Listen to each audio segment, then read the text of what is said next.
All right, thanks for holding in there, everyone. Democratic candidates all support spending more money on things like education. To do that, revenue will have to be raised. Do you support, well, if you do, how do you plan on raising that revenue? Do you support making taxes in Pennsylvania more progressive, closing the Delaware loophole? Or would the revenue also come from cuts to other line items? Let's start with Auditor General Wagner.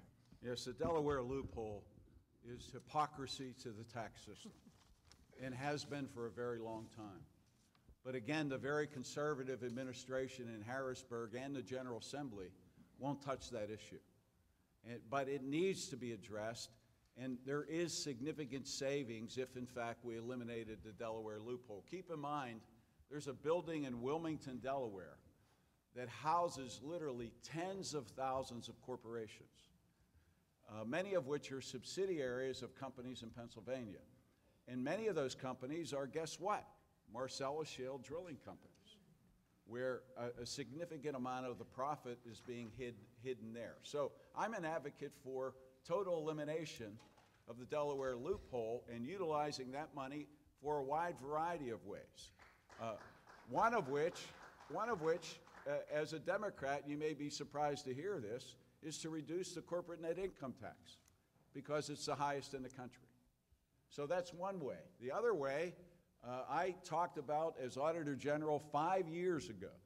We did a report about charter and cyber charter schools and the fact that the funding formula is a formula that is flawed, seriously flawed, has been in existence for a very long time. Allyson and I voted for the bill years ago. The General Assembly and this governor won't correct the funding formula so that only the amount of funding costing the child to be educated goes to the charter and the cyber charter school. I hope I have more time to talk about that issue. You will. Thank you. Treasurer McCord. Yeah, Governor Corbett should be ridiculed for his use of Fantasy Island finance again and again. He makes up numbers, pretends revenue will be available, and then fails even to apologize for his failure to honor the duty of investing in things that he's constitutionally obligated to, like public education. Listen, yeah, absolutely. I think we can get the revenue we need. You need to have a driving personality in the governor's seat to get it right. But through innovation and reform, we can find this revenue. Let's talk about innovation first.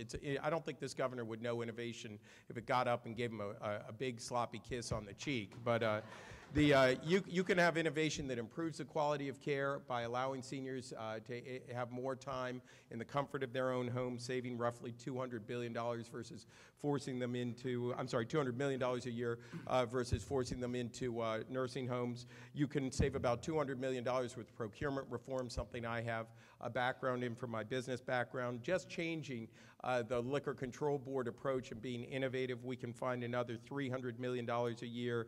I talk about repealing bad law, the local impact fee, and replacing it, which is reform with the driller's extraction tax. That gets us $1.6 billion to $3 billion a year. And the list goes on with tobacco taxes, with the vendor loophole and sales taxes, another $80 million a year. We can find this revenue, but you need to find somebody who will drive the consensus to go get it. Thanks, Treasurer. Secretary McGinty. Well, first and foremost, to have the revenues to invest in these critical programs, we need to grow the economy. And this governor has completely failed in that regard. And we need to repeat these numbers over and over again. We've just dropped again to 48th in the country in job creation. And that's not just bureaucracy cuts. That is, we're last, dead last in the region in private sector job creation. So the first thing you do is you invest and grow the economy to produce the revenues that we need. But as Rob alluded to, there are plenty of reforms we can and should do. Here's an easy one. Let's expand Medicaid. That would save $500 million a year. Let's modernize our liquor stores. That would bring in hundreds of millions of dollars a year.